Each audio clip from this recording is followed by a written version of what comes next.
الحمد لله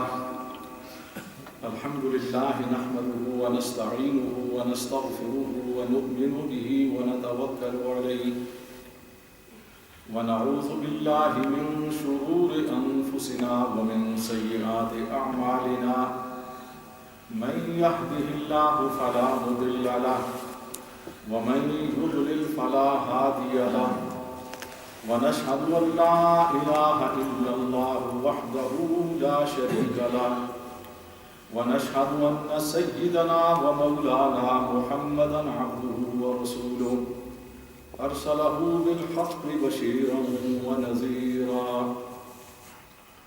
أما بعد فأعوذ بالله من الشيطان الرجيم بسم الله الرحمن الرحيم إن الله وملائكته يصلون على النبي يا أيها الذين آمنوا صلوا عليه وسلموا تسليما اللهم صل على سيدنا ومولانا محمد وعلى آل سيدنا ومولانا محمد وبارك وسلم عليه.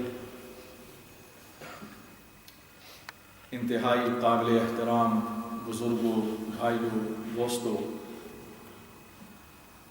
آخرت کے حوالے سے کچھ گفتگو کرنا ہے اور بنیادی بات، بنیادی نقطہ اس سلسلہ میں یہ ہوگا کہ اس وقت تمام دنیا اور بالخصوص امت مسلمہ یا مسلمانوں کی عظیم اکثریت آخرت سے غافل ہے.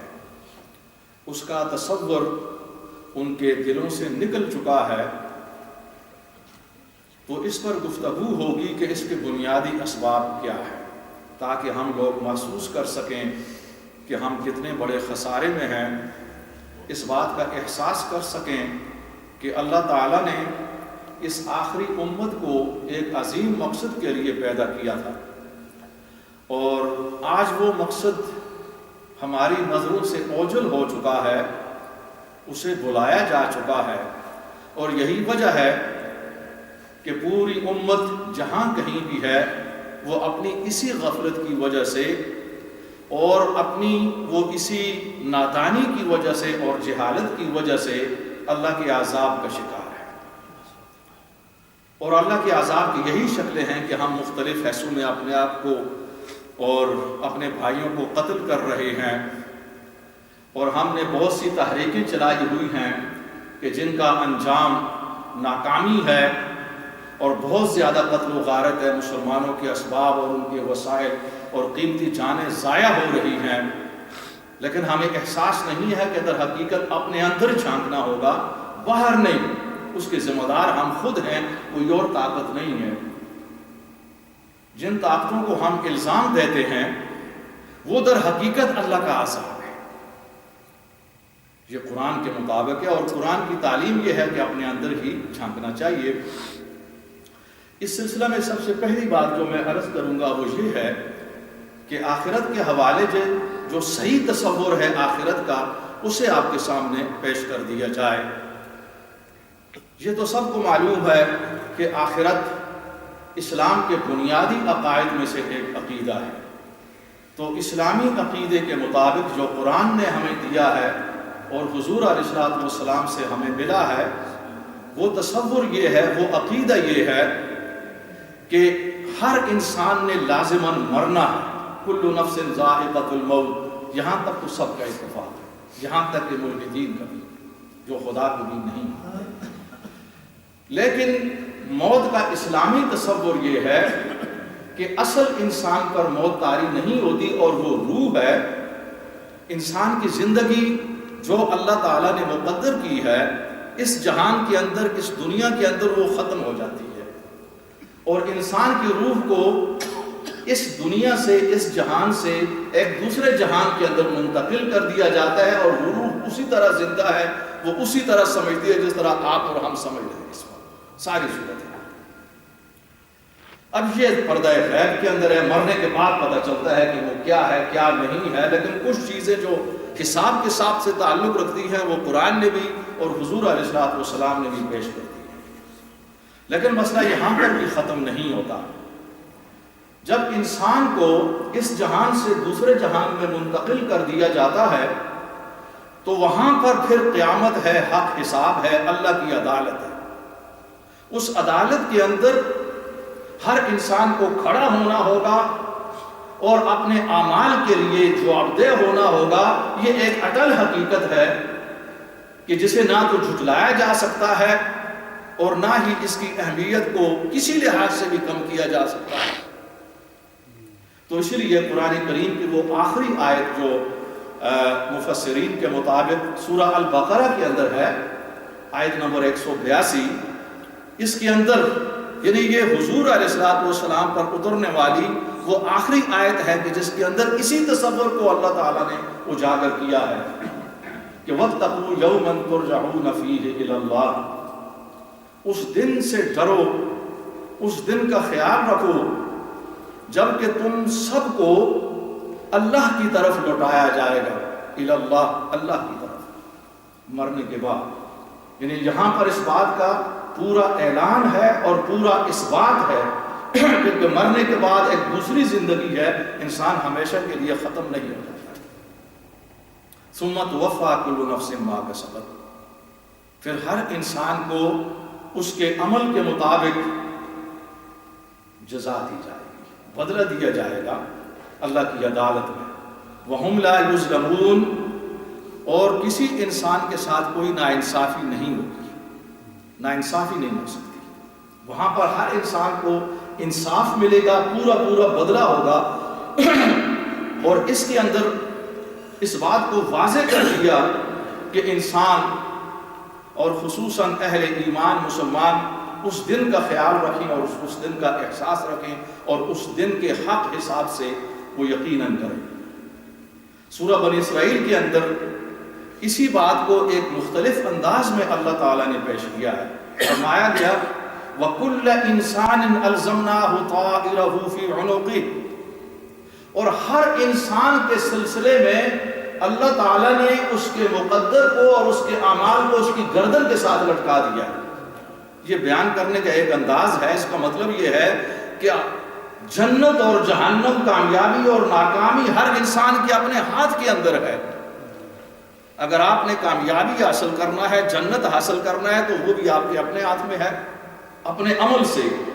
اور اگر آپ کو خدا نخواستہ ناکامی ہوگی، اس کا سامنا کرنا پڑے گا، جہنم کی طرف جانا ہوگا، تو اس کی ذمہ داری بھی تم ہی پر عائد ہوتی ہے۔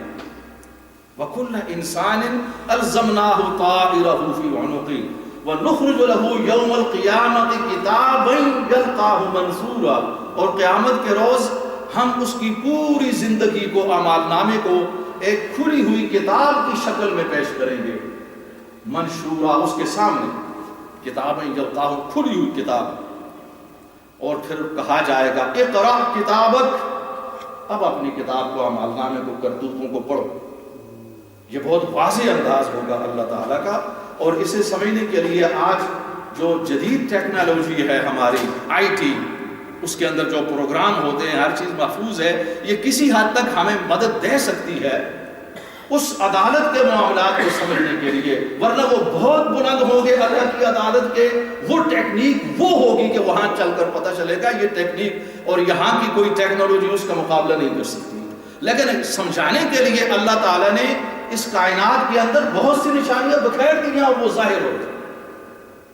ان کے اندر ایک یہ بھی اقرأ کتابک، اب پڑھو اپنی کتاب، اعمال نامے۔ کفیٰ بنفسک الیوم علیک حسیبا، آج تو خود ہی اپنا حساب کرنے کے لیے اور پھر اپنے بارے میں فیصلہ کرنے کے لیے کافی ہے، کسی اور ایویڈنس کی ضرورت نہیں ہے، شہادت کی ضرورت نہیں ہے، کسی اور مجھے کہیں باہر سے شہادتیں لینے کی ضرورت نہیں، اور وہاں پر انسان انکار نہیں کر سکے گا۔ یہ آخرت کا وہ حقیقی تصور ہے جو اہل ایمان کو اس لیے دیا گیا تاکہ وہ اپنی اصلاح کریں اور اس مشن کو ادا کریں کہ جس کے لیے اہل ایمان کو پیدا کیا گیا ہے۔ اس کے لیے آخرت کا عقیدہ ایک بنیادی عقیدہ ہے کہ جسے قرآن حکیم نے بار بار ہمارے سامنے بیان کیا ہے۔ اب اس سلسلے میں لوگوں کے اندر انکار بھی ہے۔ آخرت کے منکر ہیں. قریش مکہ ان کی اکثریت منکر تھی. عرب کے اندر آخرت کا انکار تھا. یہی انکار آج یہاں کی سوسائٹی کے اندر بھی پایا جاتا ہے کہ مرنے کے بعد کس نے زندہ ہونا ہے. اور اس معاملے میں بہت سے ہمارے مسلمان بھی کنفیوز ہیں کہ معلوم نہیں مرنے کے بعد کوئی زندگی ہے یا نہیں, کسی نے زندہ ہونا ہے یا نہیں, مرنے کے بعد کون زندہ ہو کر آیا ہے کسی نہ کسی حساب سے کہ وہاں پر کیا ہو رہا ہے کیا نہیں ہو رہا. یہ شیطانی وسوسے ہیں جو انسان کو کمزور کرتے ہیں تاکہ اس کا تعلق اپنے خالق اور مالک کے ساتھ کمزور ہو جائے. تو اس لیے مسلمانوں کے اندر بھی یہی کمزوری پائی جاتی ہے آخرت کے حوالے سے کہ معلوم نہیں ہوگی یا نہیں, اور انکار بھی ہے. اور اس زمانے کے اندر اب سورہ یاسین کے اندر ایک 2 آیات میں آپ کے سامنے پڑھوں گا کہ اللہ تعالیٰ نے واضح لفظوں کے اندر اس کی تردید کی ہے کہ یہ انتہائی غلط ہے. فرمایا قال من يحيي العظام وهي رميم. یہ لوگ کہتے ہیں انکار کے اندر کہ کون ان ہڈیوں کو زندہ کر سکتا ہے, زندگی دے سکتا ہے, جبکہ یہ بوسیدہ ہو کر قبروں کے اندر ختم ہو چکی ہیں, کیسے زندگی مل سکتی ہے؟ قل بتا دو ان کو, یہ ابھی جانتے نہیں ہیں. قل یحییھا الذی انشأھا اول مرہ. ان ہڈیوں کو اور ان ڈھانچوں کو وہی ذات زندہ کرے گی, زندگی دے دی کہ جس نے انہیں سب سے پہلے پیدا کیا اول مرہ, جب وجود ہی نہیں تھا سرے سے, عدم سے. اب تو آسان, وَهُوَ بِكُلِّ خَلْقٍ عَلِيمٌ. اور وہ ذات اپنی تخلیق کو, اپنی کریشن کو, اپنی مخلوق کو اچھی طرح جانتی ہے. اور اس چیز کو بھی اللہ تعالیٰ نے بہت آسان کر دیا ہے سمجھنے کے لیے. آج اگر ایک انجینئر ہے, اگر وہ کوئی چیز انوینٹ کرتا ہے, ایجاد کرتا ہے, اگر وہ ضائع بھی ہو جاتی ہے تو اس کا ایک حجولہ, اس کا نیگیٹو, اس کا تصور اس کے ذہن میں رہتا ہے, اس کو وہ دوبارہ پیدا کر سکتا ہے, دوبارہ بنا سکتا ہے, کوئی مشکل نہیں. لیکن اس زمانے کے اندر اللہ تعالیٰ نے یہی مثال دی. آج کے مسلمانوں کے لیے ان عملی مثالوں کے اندر بہت بڑا سبق ہے جو اس زمانے کے مسلمانوں کے سامنے یہ مثالیں نہیں تھیں, اس لیے کہ وہ سمپل زمانہ تھا, وہ کوئی سائنس اور ٹیکنالوجی کا زمانہ نہیں تھا. لیکن یہ ایمان کے لیے ہے. اب اس میں سورۃ الحج کے اندر فرمایا گیا وَأَنَّ السَّاعَةَ آتِيَةٌ لَا رَيْبَ فِيهَا. اور یقیناً یاد رکھو کہ قیامت آ رہی ہے اور اس کے آنے کے اندر کوئی شک نہیں ہے. لا ریب فیہا, کوئی شک نہیں. وَأَنَّ اللَّهَ يَبْعَثُ مَن فِي الْقُبُورِ. اور یقیناً اللہ تعالیٰ ان تمام لوگوں کو دوبارہ اٹھائے گا, زندگی دے گا جو قبروں کے اندر ہیں اور وہ مر چکے ہیں. اور یہ اللہ تعالیٰ کے لیے کوئی ناممکن بات نہیں ہے. یہ ہے وہ بنیادی تصور اہل ایمان کہ جسے قرآن نے ہمیں دیا ہے, اور جسے آخرت کا جو صحیح اسلامی تصور ہے اسے اختصار کے ساتھ میں نے آپ کی خدمت میں پیش کیا ہے.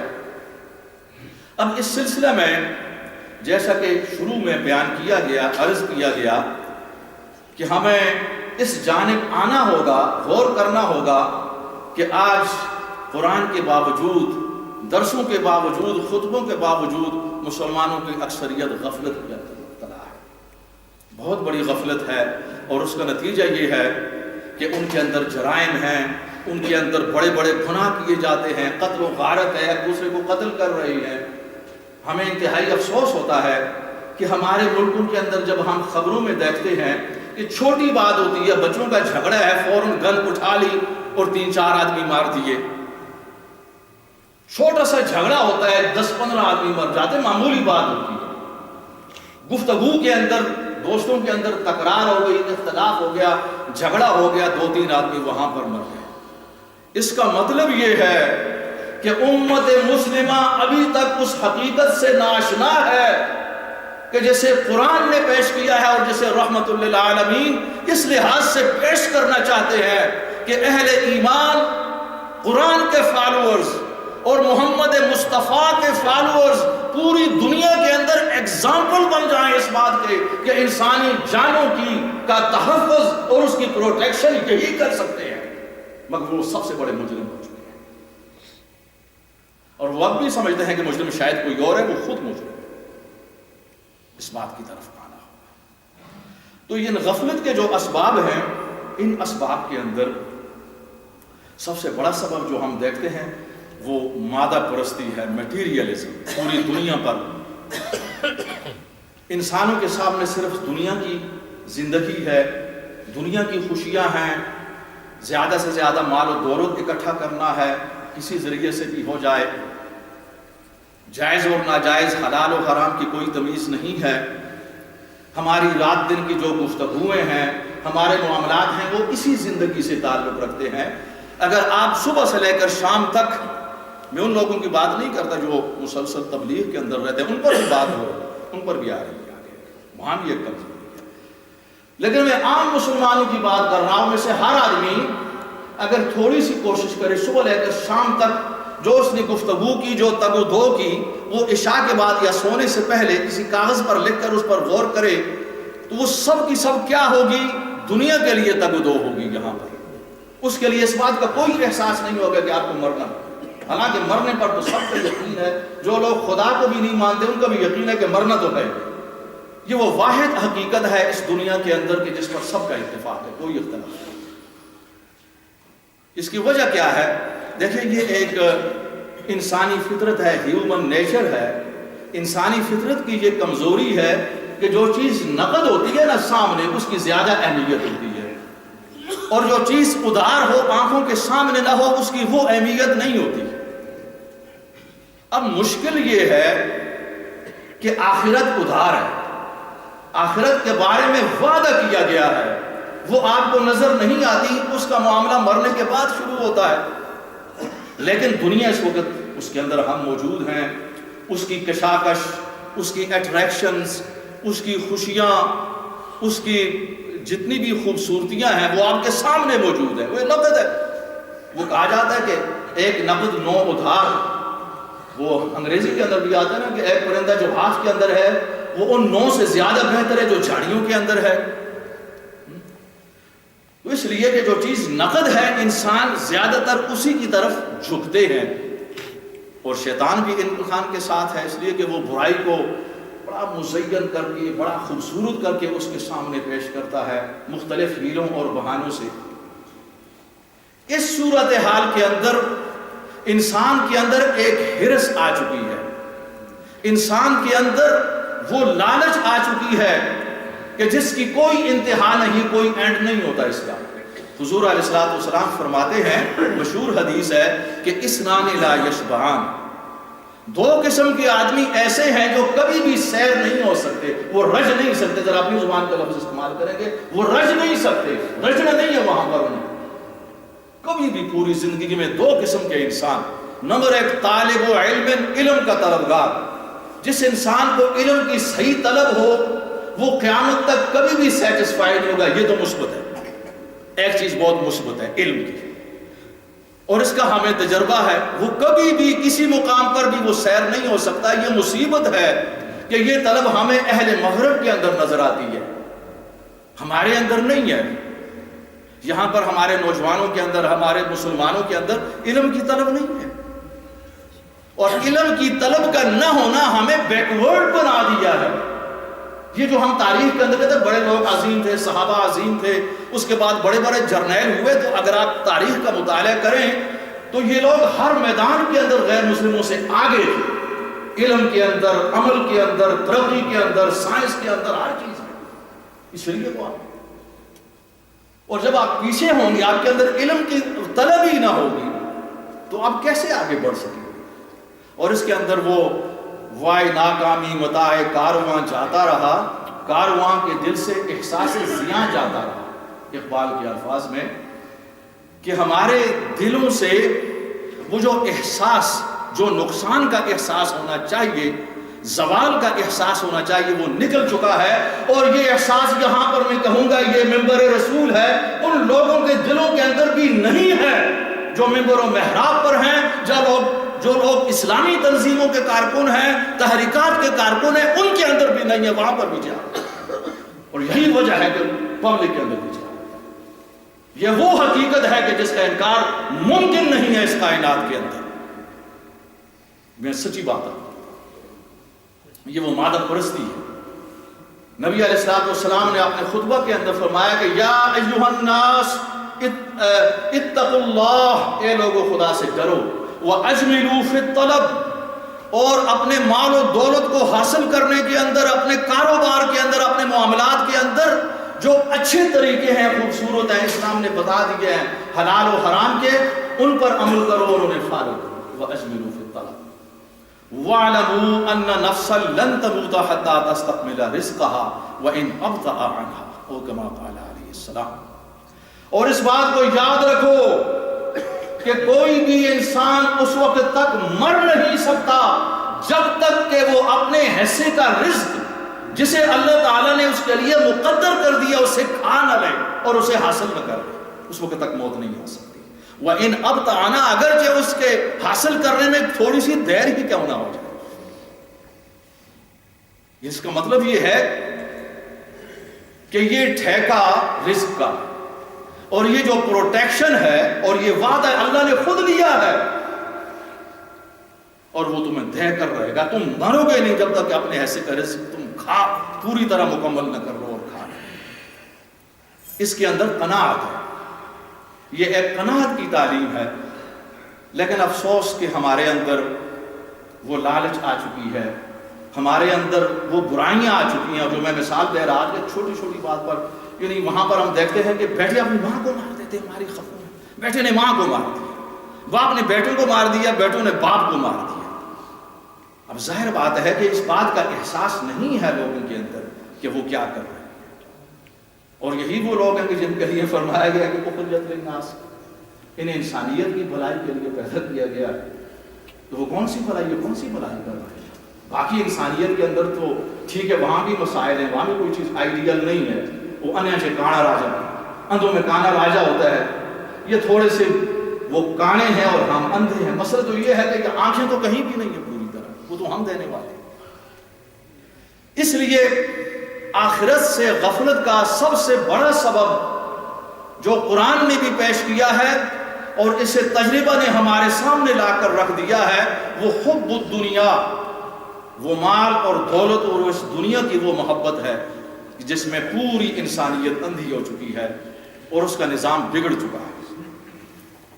اس کا دوسرا سبب یہ ہے، اور یہ بات بڑی اہم ہے، اس پر بڑی کم گفتگو ہوتی ہے، لیکن اسے بڑے غور کے ساتھ سمجھنا، اور وہ یہ ہے کہ ہمارے سامنے کوئی عملی مثال نہیں ہے لوگوں کے سامنے جو تقوی کے لحاظ سے، دیانتداری کے لحاظ سے، اعلیٰ اخلاق کے لحاظ سے باقاعدہ ایک سوسائٹی ہو، لوگوں کی مثال ہو، خود علماء کے اندر یہ اعلیٰ مثال ہو، دوسرے نیک لوگوں کے اندر یہ اعلیٰ مثال ہو، تو اس کے اثرات ہوتے ہیں۔ یہ باقاعدہ ایک اصول ہے، اس کے فطری اثرات ہیں، نیچرل امپیکٹ ہے لوگوں پر، ان کے ذہنوں پر، ان کی زندگیوں پر، اس کی برکتیں ہوتی ہیں۔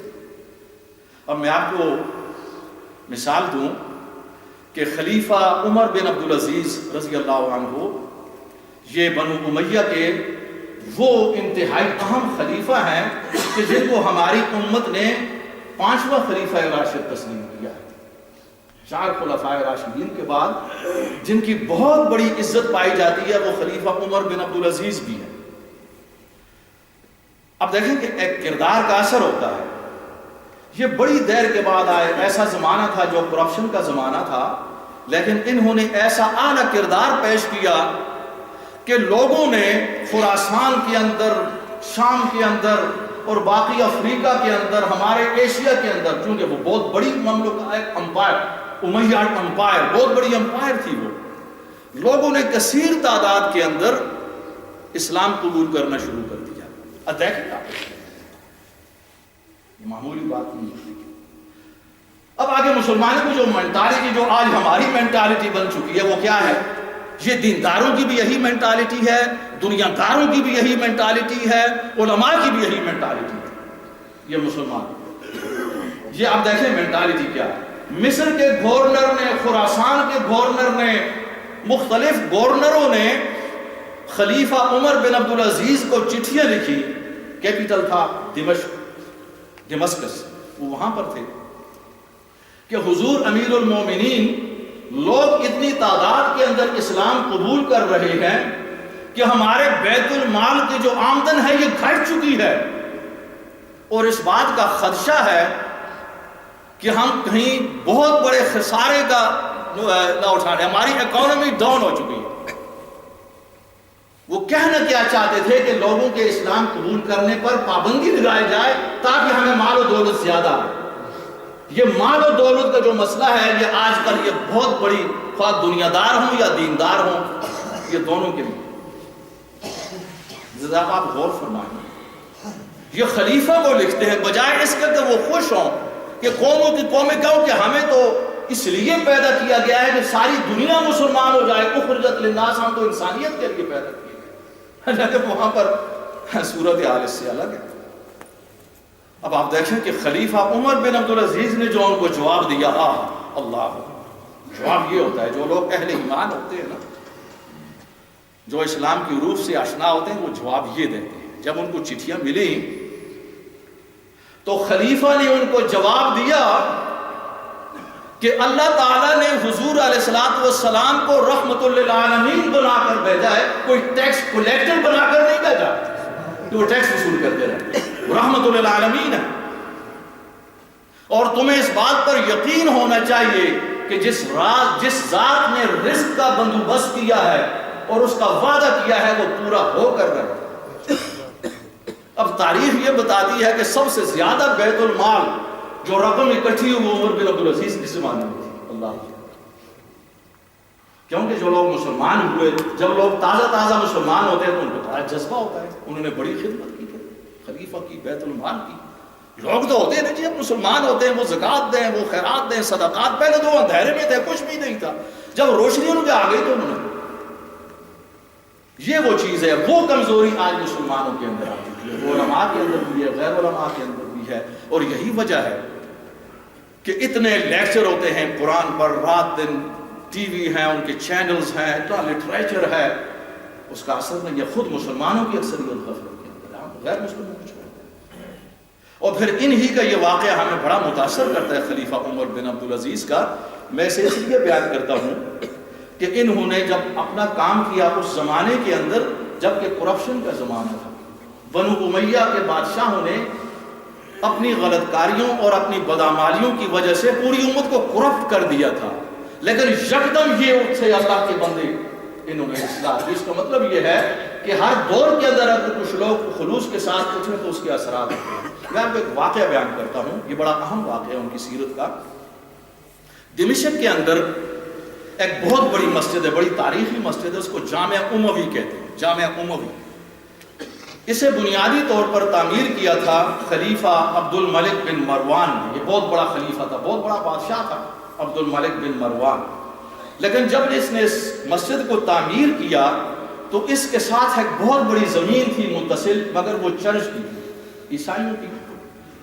تو اس نے چرچ کے جو لوگ تھے، پادری وغیرہ، کلرجی ان کو کہتے ہیں، چرچ کے کلرجی سے رابطہ کیا تو کوشش کی، بہت بڑی رقم دی ان کو کہ وہ اس کو مسجد کے لیے دے دیں، لیکن وہ عیسائی، وہ لوگ راضی نہیں ہوئے۔ تو مجبوراً اس نے جو زمین میسر تھی اسی پر اس خلیفہ نے، عبد الملک بن مروان نے، وہ مسجد تعمیر کر دی۔ اس کے بعد اس کا بیٹا آیا ولید بن عبد الملک، یہ زیادہ جری تھا ہر معاملہ میں، اسے ذرا زیادہ بڑھ تھا، طاقت کے اندر بھی ذرا شاذور تھا ولید بن عبد الملک۔ اس نے دیکھا کہ مسجد اس زمین کے بغیر مکمل نہیں ہوتی، تو پہلے تو اس نے عیسائیوں کے ساتھ، چرچ کے ساتھ رابطہ کیا۔ جب انہوں نے انکار کر دیا تو اس نے زبردستی ان سے زمین لے لی اور وہ مسجد کے اندر شامل کر دی۔ اب مسجد بڑی عظیم الشان ہو گئی۔ اب عیسائی تو کچھ نہیں کر سکتے، یہ لوگ تو بادشاہ تھے، وہاں پر تو ان کا حکم ہی سب کچھ تھا، اور بنو امیہ ویسے بھی، اور بنو عباس یہ ظلم کے اندر خاصے مشہور رہے، ماس پائے چند حکمرانوں کے۔ تو بہرحال وہ خاموش ہو گئے، زمانہ گزر گیا۔ اس کے بعد اچانک خلیفہ عمر بن عبدالعزیز کا زمانہ، ان کی شہرت پھیلی، تقوی کی، پرہیزگاری کی، عدل اور انصاف کی۔ تو عیسائی اس کے دربار میں گئے عمر بن عبدالعزیز کے، اور انہوں نے مقدمہ دائر کیا، نالش کی کہ ہماری زمین پر آپ کے آباء و اجداد نے زبردستی قبضہ کیا ہے، اسے واگزار کیا جائے، چھوڑا جائے۔ خلیفہ نے تحقیق کی، اس وقت تک ان کے علم میں یہ بات نہیں تھی، اس لیے کہ ان کا اکثر وقت باہر گزرا اور وہ کچھ اپنے جو کرم فرما تھے اپنے رشتہ دار چاچے مامے ان کی وجہ سے جیل کے اندر بھی چلے گئے تھے. یہ انصاف کہتے تھے، انصاف کرنے والا ان کو چاہیے نہیں تھا، تو عمر بن عبدالعزیز جیل کے اندر بھی بیچاروں کو جانا پڑا، حالانکہ یہ شاہی خاندان سے ان کا تعلق تھا. لیکن جب انہوں نے تحقیق کی، معاملہ کی، تو ان کا جو مقدمہ تھا درست نکلا.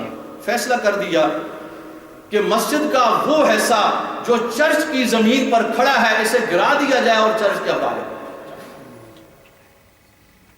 اس پر مسلمان کمیونٹی نے احتجاج کیا، بھائی اس پر بڑا عرصہ گزر چکا ہے، یہ مسجد کا حصہ ہو چکا ہے، اس کے اندر ہم نے اذانیں دی ہیں، تو یہ کیسے گرایا جائے. خلیفہ خود سب سے بڑے عالم تھے، بخشنوگار نہیں، جس کی بنیاد غلط ہو تا سریا میر روت دیوار گئی، وہ آسمان تک بھی دیوار چلی جائے وہ ٹیڑھی. اسلامکلی جسٹیفائی نہیں کیا، یہ زمین واپس کی، مسجد کی وہ سیاست ہو گیا. ہم مجبور ہیں، ہمیں خدا کے سامنے حاضر ہونا، ہمیں خدا کے سامنے کل قیامت کو حاضر ہونا، وہاں کسی طرف سے کوئی مدد نہیں. جب اس نے یہ کہا خلیفہ عمر بن عبدالعزیز نے، اور اس وقت وہ کھڑے ہو گئے، وہ بیٹھے ہوئے تھے نشستے پر، ہمیں خدا کے سامنے کلا، اور وہ پادری وہاں پر بیٹھے ہوئے سب کے سب دیکھ رہے تھے. جب اس نے اپنا دو بازو اپنی انگلی نیچے کی تو یہ کھڑے ہو گئے پادری. انہوں نے کہا حضور مسجد کو گرانے کی ضرورت نہیں ہے، ہم نے یہ زمین مسجد کے لیے ہبہ کر دی ہے، چرچ کی طرف سے آپ نہ کریں، ہمیں انصاف مل چکا، ہمیں انصاف مل چکا ہے. آپ دیکھیں. اور اس سے پہلے اس واقعے کے بعد عیسائیوں اور مسلمانوں کے درمیان تناؤ تھا، اور وہ اپنی مجلسوں کے اندر اسلام کے بارے میں بڑے رقیق اور بڑے غلط الفاظ استعمال کرتے تھے. یہ لوگ بڑے ظالم ہیں، ہمارے چرچ کی مقدس زمین کو لے لیا. آپ دیکھیں کہ اس کے بعد خلیفہ عمر بن عبدالعزیز کے انصاف کے بعد اللہ تعالیٰ نے ان کے دلوں کو کھول دیا اسلام کے لیے. نقطہ کیا ہے یہاں پر، پیغام کیا ہے کہ اعلیٰ کردار ہی کے ذریعے ہم لوگوں کے دلوں کو جیت سکتے ہیں، اور یہی سب سے بڑی تبلیغ ہے. مگر افسوس کا مقام یہ ہے کہ آج یہ تبلیغ نہیں ہے. آج تبلیغ کا نام اپنے مسلک کی حمایت ہے، اپنے مسلک کو سچا ثابت کرنا ہے اور دوسروں کو غلط ثابت کرنا ہے. اگر غلط بھی ثابت کریں تو کوئی بات نہیں ہے، ذرا ہلکی بات ہے، مسئلہ یہاں میں غلط نہیں، دوسروں کو مجرم ثابت کرنا ہوتا ہے، یہیں پر بھی نہیں، دوسروں کو منافق حتیٰ کہ کافر دائرہ اسلام سے خارج. اس سے مسائل بڑھتے ہیں، انسان کے اندر ریئیکشن ہوتا ہے، جب ان کو خبر ہوتی ہے تو وہ بھی کوئی فتوے دیتے ہیں، پھر کلیش ہے. تبلیغ کہاں، وہ اعلیٰ کردار کہاں، وہ چیز پھر کہاں رہتی ہے کہ پوری دنیا تک اللہ کے پیغام کو پھیلاؤ تاکہ انسانیت اس رحمت کے اندر آ جائے، وہ جہنم سے بچ جائے. تو بات وہی ہے کہ اللہ تعالیٰ نے حضور علیہ السلام کو رحمت للعالمین بنا کر بھیجا ہے، وہ ٹیکس آفیسر بنا کر نہیں بھیجا. عمر بن عبدالعزیز کی بہت بڑی بات ہے. اور رحمت للعالمین پر غور کرو کہ مسلمانوں کو پوری انسانیت کے لیے رحمت ہونا چاہیے. اس چیز کے اندر ہم لوگ انتہائی پیچھے ہیں، اور اعلیٰ کردار کے نہ ہونے کی وجہ سے آج ہمیں مشکلات ہیں، ہمارے اندر غفلتیں اور ہمارے اندر بہت بڑی قباحتیں ہیں، اور پھر ہم دوسری دنیا تک بھی نہیں پہنچ سکے. یہاں پر یہ میں بتانا چاہتا ہوں کہ ہمارے یعنی ایک بہترین اگر ہم سوسائٹی قائم کر سکتے جو دیانتداری کے اندر ہم مسلمانوں کی بہت بہترین ہوتی، کاروبار کے معاملات کے اندر بہت بہترین ہماری کمیونٹی ہوتی، اور دوسرے لوگ ہماری مثالیں اگر دے رہے ہوتے. اور اس کے اندر میں یہ شامل کروں گا کہ جن علاقوں کے اندر ہم رہتے ہیں وہ علاقے بھی ایگزامپلری ہونی چاہیے، مثال ہونی چاہیے. ان کے اندر کوڑا کرکٹ ہوتا ہے. آج کل صورتحال یہ ہے اور بڑی تکلیف ہوتی ہے، چونکہ خزاں کا موسم ہے اور درختوں کی جو پتے ہیں وہ بڑی تعداد میں جھڑتے ہیں، اور بہت سی ایسی گلیاں ہوتی ہیں کہ جن کے اندر وہ ڈھیروں کے ڈھیر ہیں، ہمیں اتنی بھی توفیق نہیں کہ ان کو اٹھا کر صاف کر سکیں، جبکہ دوسروں کے علاقے جو ہیں وہ صاف ہوتے ہیں. الطہور شطر الایمان، یہ حضور علیہ السلام کا ارشاد ہے کہ صفائی نصف ایمان ہے. ان کے ایمان کا حصہ نہیں ہے جو صفائی کا خیال رکھتے ہیں بہت زیادہ ہم سے زیادہ، وہ تو صرف وہ جیسا میڈیکلی ہیلتھ وائز ایک اہمیت ہے. ہمارے ہاں اس کے علاوہ ایمان کے لحاظ سے بھی اہمیت ہے، لیکن ہمارے علاقے انتہائی افسوس کی بات ہے کہ کوئی مثالی نہیں ہے. یہ کمزوریاں دور ہونا چاہیے. علماء کا فرض ہے کہ اس کے اوپر باقاعدہ وہ لیکچر دیں, اس کی تو بڑی کمی ہے. ایک اور سبب آخرت سے جو انتہائی غفلت کا ہے وہ موت پر عدم یقین. یہ شیطانی وسوسہ ہے کہ ہر آدمی تقریباً میں لفظ استعمال کر رہا ہوں, مستثنا تو ہوتے ہیں, تقریباً ہر آدمی یہ سمجھتا ہے کہ ابھی اس کی موت کا وقت بڑا دور ہے, اسے نہیں مرنا ہے. دوسرا کہ اگر مر گیا اس کا وقت تو پورا ہو چکا تھا, ابھی میرا پورا نہیں ہوا, ابھی مجھے کافی عرصہ زندہ رہنا ہے. یہ شیطانی وسوسہ ہے. اس لیے کہ شیطان بڑا عیار اور سب سے زیادہ پڑھا لکھا اور سب سے بڑی قوتیں ہوتی, اللہ تعالیٰ نے اس کو دیا, بہت بڑی آزمائش ہے. وہ تو اس راستے سے آپ کو تو نہیں ورگلائے گا, وہ یہ برائی کا راستہ ہے, اس کے نتائج قیامت میں بڑے برے ہوں گے, لہٰذا تم یہ کام کرو. وہ ایسے تو نہیں ورگلاتا, وہ کوئی چھلا نہیں ہے ہماری طرح. شیطان بڑا کلیور ہے, بلکہ وہ سب سے جتنے بھی کلیور ہو سکتے ہیں ان کا سردار وہی آپ کو ماننا چاہیے. چلیے وہ تو شیطان, تو وہ کیسے, وہ ایسی چیزیں کریٹ کرتا ہے, بناتا ہے کہ ان کو نیکی کا دام دیتا ہے, ہوتی وہ برائی ہے. مثلا اللہ غفور الرحیم ہے, سودی کاروبار کرتے رہو, شراب پیتے رہو, دوسروں کو دھوکہ دیتے رہو, یہ وہ ساری نمازیں ضائع کرو. اللہ غفور الرحیم ہے. بھائی سود اپنی جگہ, نماز اپنی جگہ, یہ اپنی جگہ یہ شیطانی وسوسہ ہوتا ہے, اس کو سمجھنے کی ضرورت, بڑے زبردست وہ چلا. اور اسی طرح یہ بھی شیطانی وسوسہ ہے کہ ہر انسان کو اس وسوسے کے اندر مبتلا کر دیا ہے کہ ابھی تمہیں نہیں مرنا. وہ جو تمہارا بھائی, تمہارا رشتہ دار, تمہارا دوست مر چکا ہے, تم ابھی جنازے سے واپس آئے ہو, اس کا تو وقت پورا ہو گیا تھا بیچارے کا, تمہارا پورا نہیں ہوا. اس لیے ہر آدمی اپنی جگہ پر مطمئن ہوتا ہے کہ ابھی مجھے 50 سال 60 سال 70 سال مزید زندہ رہنا ہے.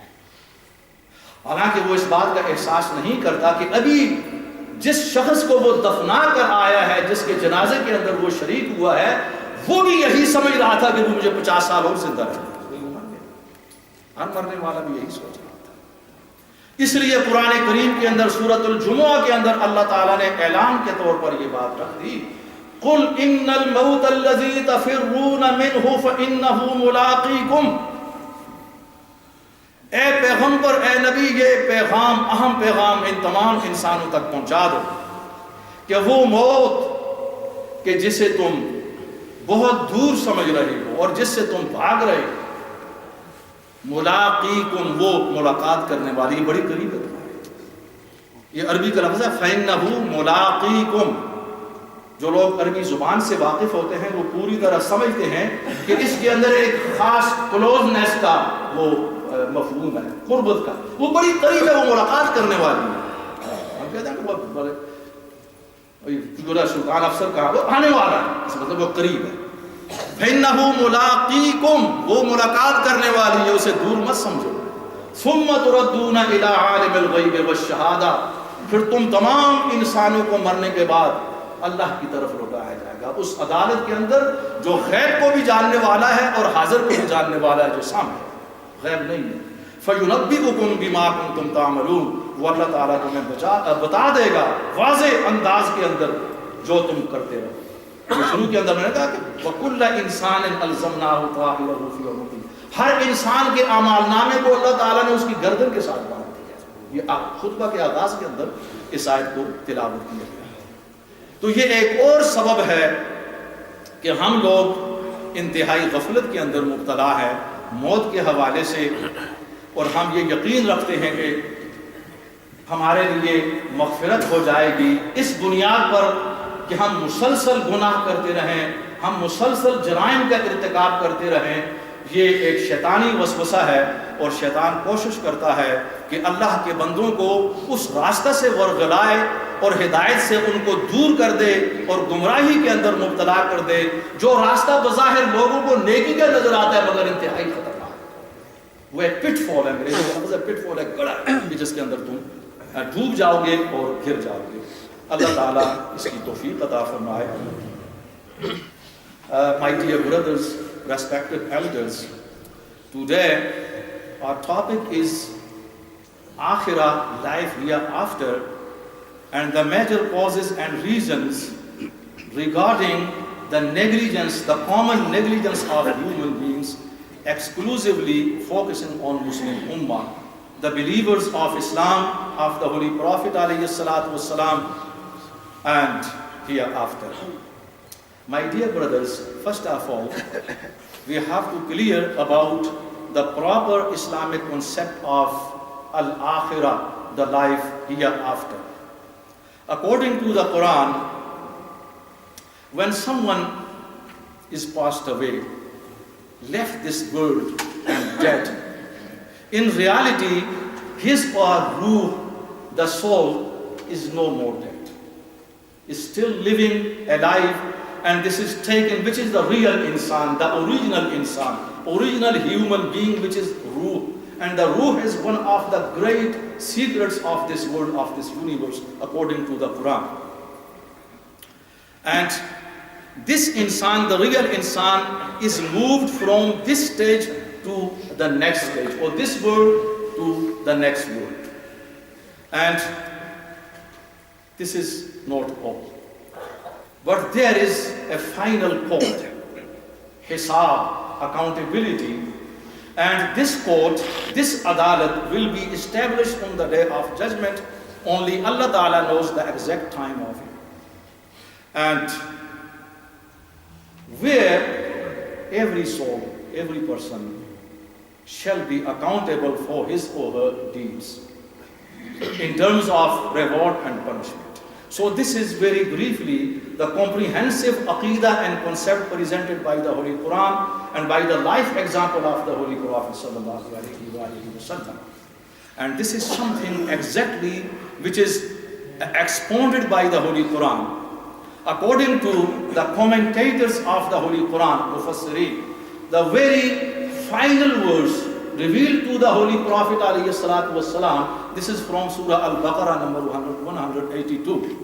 And Allah Ta'ala says here, وَاتَّقُوا يَوْمًا تُرْجَعُونَ فِيهِ إِلَى اللَّهِ. And O people, you have to fear the day, be conscious of the day, when all of you shall be returned to Allah subhanahu wa ta'ala, ahkamul hakimin, for final adalah, accountability. ثُمَّ تُوَفَّى كُلُّ نَفْسٍ مَا كَسَبَتْ. Then every soul shall be given and provided his or her sila, reward or punishment, according to the deeds, amal. وَهُمْ لَا يُظْلَمُونَ. And none of them will be dealt with unjustly. There is no injustice in the court of Allah subhanahu wa ta'ala on the final day. There is justice. Because Allah subhanahu wa ta'ala himself would be there to judge everything. So this is the quite clear for us to understand. My brothers and elders, now coming to the next point, and which is, what are the asbab and the reasons of the common negligence? Unfortunately, we people, we have ignored Akhirah. We don't realize our own death.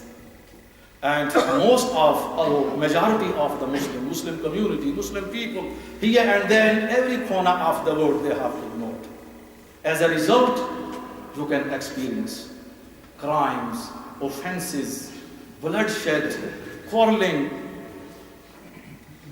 no ibadah, no sense in the proper zawq and the interest for ibadah, standing in front of Allah Rabbul Alameen, God Almighty, for your bakshish, forgiveness. Nothing is there. This is the common negligence, common ghafla. We need to understand the proper asbab. One of the major reasons is hubbud dunya, the excessive love of this dunya, the worldly gains, amusements of this life.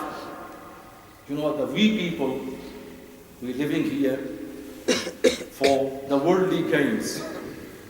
We don't realize the implications of Akhirah or the implications of our own amal, what we have been doing here in this life. Not at all. This is not our goal. Our goal is we have to increase our bank balance and the worldly pleasures and everything. So this is known as hubbud dunya, the excessive love for dunya.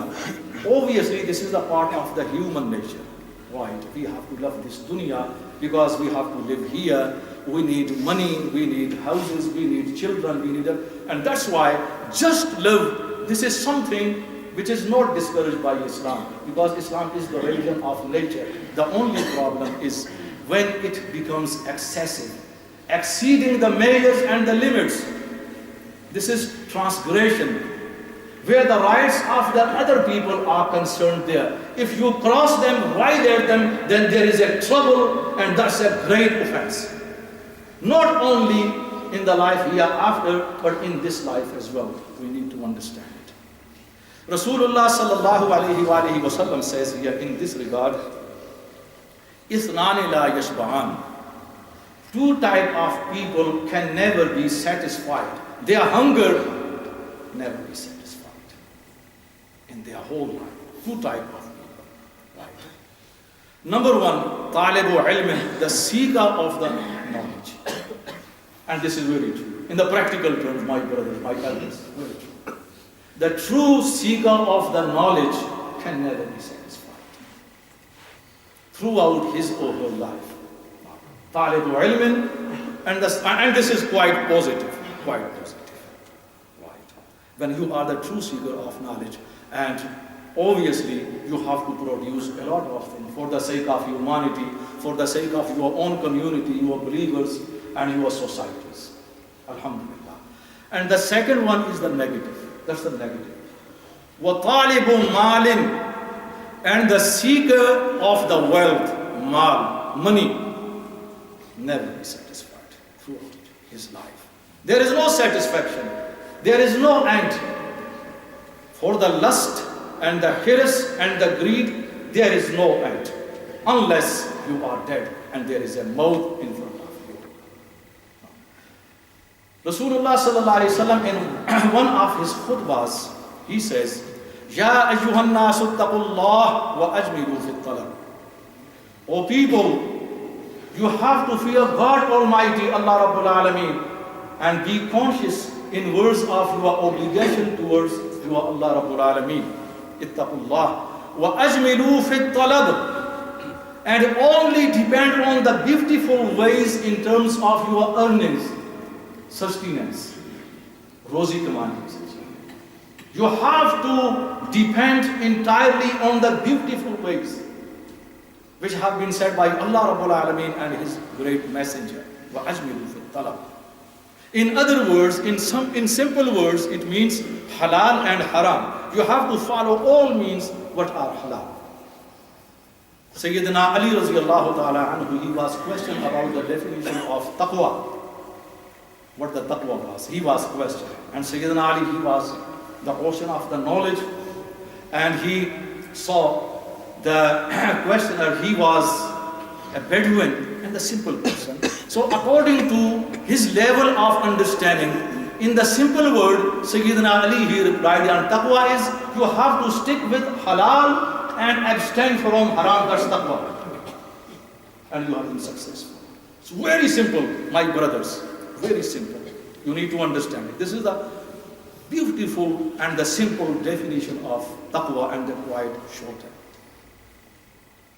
So Rasulullah sallallahu alayhi wa alihi wa sallam says in this connection, O people, in terms of earning your rozi, your sustenance, and you have to depend only on the means which are halal and which are beautiful, set by Allah subhanahu wa ta'ala for you, for your success.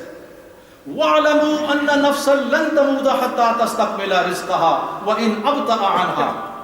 And beware and remember, no one can be dead unless he or she has to receive the whole risk from Allah subhanahu wa ta'ala, but He has designated for you. You cannot be dead. You cannot die unless you have to receive your full risk, sustenance from Allah subhanahu wa ta'ala. Not before that. وَإِنْ أَبْطَأَ عَنْهَا. And even if it's delayed sometime, there may be something delayed in receiving you from Allah subhanahu wa ta'ala, which is based on a great hikmah, wisdom, but definitely you shall be received. This is a great promise by Allah subhanahu wa ta'ala. Alice, if you could understand it. The reality and the message of this great message. So this is, my brothers, a great cause and the reason we have neglected our akhirah. Like the people of Makkah, for example, the Quraysh and the people of Arabia, they denied akhirah. قال من يحيي العظام وهي رميم. This is from Surah Yasin after the Quran. Who can give life, the bones and these bodies, structures, which have been disintegrated and decayed and finished off in the graves? Who can revive them? Who can give them life? Impossible. So they denied akhirah. There is no life after death. But Allah Ta'ala says here in the same connection, the next verse is قُلْ يُحْجِيهَا الَّذِي أَنْشَأَهَا أَوَّلَ مَرَّةٍ وَهُوَ بِكُلِّ خَلْقٍ عَلِيمٍ. Prophet or messenger, convey this message to these people who denied life after death. قُلْ يُحْجِيهَا الَّذِي أَنْشَأَهَا أَوَّلَ مَرَّةٍ. This is the Zat, Allah subhanahu wa ta'ala. He will revive, give life to all these bones, who created them for the first time out of nothing. Now after they have been created and their structure, their negative hayula, stature is in the unique knowledge and the powers of Allah subhanahu wa ta'ala, even talking about any ordinary engineers and the people. When they have invented anything and been wasted, and this is not difficult for even today for the engineers and the mechanics people to recreate, reshape the same thing. And Allah Rabbul Alameen, you cannot imagine His powers, His unique knowledge, limitless knowledge. Then Allah Ta'ala says, I shall revive, I shall give the life. All these people have been dead, they are bones. وَهُوَ بِكُلِّ خَلْقٍ عَلِيمٍ. And He, God Almighty, knows, all knowing His creation, everything, His creation. And this is not impossible for Him. My brothers, elders, there is another reason. This is admul yaqeen, no conviction of your mind. This is the part of the temptation, waswasa of shaitan, because almost everybody is overwhelmed by this waswasa, this temptation of shaitan. So almost everyone believes that he or she is still away from his death. Death is for the others of his fellow human beings, his relatives, friends, and the other members of the society and community. As long as he himself is concerned, he has to live longer. So this is a part of waswasatu shaitan. Shaitan in this way sometimes beautifies the form of the evil to attract the people and to misguide them quite easily, and that's the way of his, as he is working and his trick. This is waswasatu shaitan. And that's why when we believe that we are safe, or I am safe, not we, I am still safe from my death, and death is away from me, and this is the state of ghafla. Out of this waswasa, we completely ignore the final court standing in front of Allah subhanahu wa ta'ala, being accounted there. Because this is the way of shaitan. And in Surah Al-Jumu'ah, Allah Ta'ala says here, قُلْ إِنَّ الْمَوْتَ الَّذِي تَفِرُّونَ مِنْهُ فَإِنَّهُ مُلَاقِيكُمْ. Convey this message, O Prophet, to the people. Verily, the maut, the death, you are fleeing from it, and you believe that death is still away from you. فَإِنَّهُ مُلَاقِيكُمْ. The same death is approaching you and catching you, grabbing you very soon. فَإِنَّهُ مُلَاقِيكُمْ. ملاقات کرنے والی. ثُمَّ تُرَدُّونَ إِلَىٰ عَالِمِ الْغَيْبِ وَالشَّهَادَةِ. Then all of you shall be returned to Allah Rabbul Alameen, who is all knowing of unseen, al-ghayb and ash-shahada, what is manifested on the surface. فَيُنَبِّئُكُمْ بِمَا كُنْتُمْ تَعْمَلُونَ. And He, Allah Ta'ala, God Almighty, will let you know, will inform you on the last day about your amal, about your deeds. What the message here, the message is that without citing the practical example, we would not be in a position to realize our mission and our final destination.